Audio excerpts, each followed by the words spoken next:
Bonjour tout le monde, alors aujourd'hui nous allons parler du flash, le Yongnuo, le YN565EX2.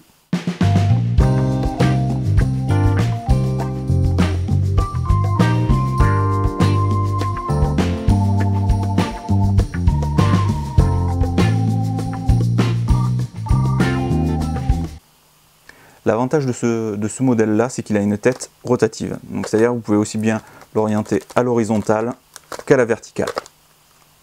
Au niveau des modes, celui-ci dispose de plusieurs modes. Donc vous avez le mode ITTL, c'est le mode automatique. Vous avez le mode manuel, le mode S1 et le mode S2.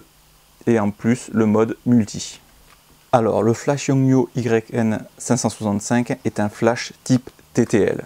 Le TTL est un mode automatique. La fonction TTL fonctionne sur un système de 2 éclairs. Un premier éclair va permettre au boîtier d'analyser le premier flash et de juger justement la quantité de lumière qu'il va injecter dans le deuxième éclair. Ça lui permet justement après d'augmenter ou de réduire la puissance du deuxième éclair. Alors le mode manuel, c'est un mode justement qui va vous permettre justement de régler entièrement votre flash, aussi bien en termes de puissance qu'au niveau du zoom justement. Pour le mode S1, en fait, vous allez transformer votre flash en flash esclave. Ça veut dire que vous allez avoir la possibilité de le piloter sans émetteur-transmetteur, juste à partir d'un autre flash. Alors celui-ci, le maître, celui qui va servir de maître, qui sera par exemple sur votre boîtier, va émettre un éclair et celui-ci va reconnaître la même fréquence lumineuse et automatiquement va l'enclencher. Un exemple simple, si j'utilise celui-ci pour éclairer le plafond, celui-ci en le mettant en face de vous, vous allez voir qu'il va se déclencher. Alors attention, si vous utilisez le mode esclave, ce qui va se passer, c'est comme j'ai déjà expliqué sur le 650 de chez Yongnuo, le souci qui va se passer, ça va être au niveau de la discothèque. Si vous allez dans une discothèque ou dans une soirée où il y a un stroboscope, du fait qu'il soit un esclave, le flash que n'importe quel flash émet, c'est-à-dire de n'importe quelle marque, Yongnuo, Canon, Nikon ou n'importe quelle autre marque, la fréquence lumineuse est la même que les stroboscopes. Ce qui fait que si vous mettez un esclave, si le stroboscope se met en route, votre flash va se mettre en route. Et le problème qui se passe, c'est que quand ils mettent le strobe dans une discothèque, c'est surtout à une très grande vitesse et vous risquez de griller votre flash. Le mode S2, c'est le même mode que le mode S1, à la seule différence que le flash va être émis au deuxième éclair. La fonction multi du flash, en fait, c'est une fonction qui va vous permettre d'émettre plusieurs flashs à une certaine fréquence. Une autre fonction que vous pouvez avoir sur ce flash, c'est la synchronisation à ce que l'on appelle le deuxième rideau. Alors c'est un flash qui, au nombre de guides, à titre d'information, est de 58. Donc c'est-à-dire c'est un flash qui est quand même relativement puissant. Alors au niveau de puissance, justement, question consommation, il fonctionne tout simplement avec 4 piles classiques. Donc c'est des piles, c'est des 2A, donc vous pouvez mettre après la capacité que vous voulez. Moi j'utilise personnellement des piles rechargeables, des 2400 mAh.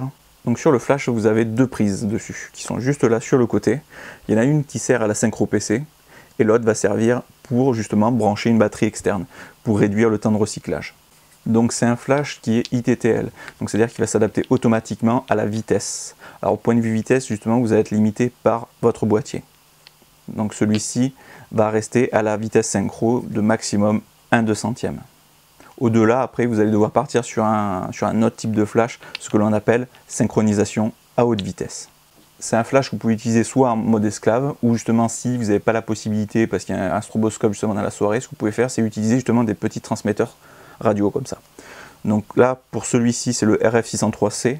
Donc celui-ci, par contre, il ne communique pas en ITTL. C'est-à-dire, lui, il va juste pouvoir donner l'ordre à votre flash de se mettre en route. Donc c'est-à-dire là, votre flash, il sera automatiquement en mode manuel.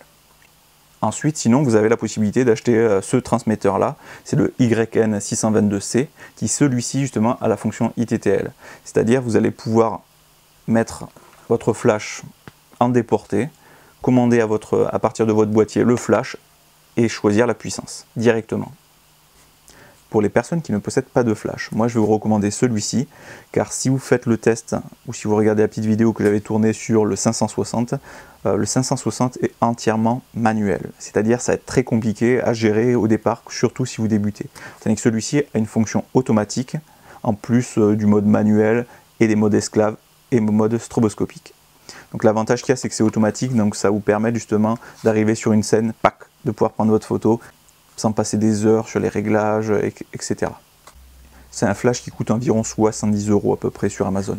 Donc c'est un flash qui est vraiment très correct. Ça, c'est le deuxième flash que je me suis acheté. Et j'en suis super content. J'ai pu faire beaucoup de photos avec. Par contre, le seul inconvénient, c'est qu'on reste bloqué à la vitesse synchro de votre réflexe. Voilà, c'était une vidéo vraiment courte. C'était pour présenter un peu le produit. Dans une prochaine vidéo, justement, je ferai un test, en même temps une comparaison entre celui-ci et le YN, le 560. Donc n'hésitez pas à vous abonner pour suivre les prochains tutoriels et les prochaines news du site. Vous pouvez toujours me suivre sur Facebook, sur Twitter. Le site est aussi disponible si vous souhaitez vous inscrire directement dessus ou vous abonner à la newsletter pour être tenu informé de la sortie des prochaines vidéos et des prochains articles. Sur ce, portez-vous bien, sortez et faites des photos.